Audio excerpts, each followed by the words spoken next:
Hello sir, hi sir.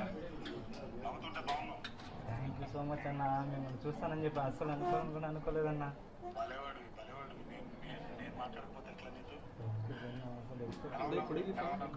బాగున్నాను అన్న, నేను ధైర్యంగా ఉన్నాను, ఏం ప్రాబ్లం లేదు.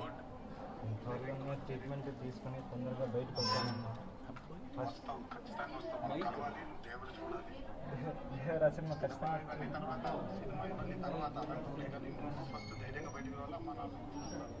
ఖచ్చితంగా వస్తానన్నా.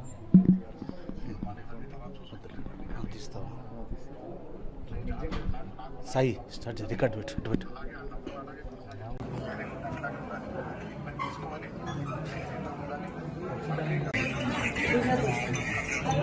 మిమ్మల్ని ఒకసారి కలవాలని ఖచ్చితంగా. ప్రమోషన్స్ కాబట్టి ఖచ్చితంగా మీకు దగ్గరికి వచ్చింటారని నాకు తెలుసు. నేను అనుకున్నాను.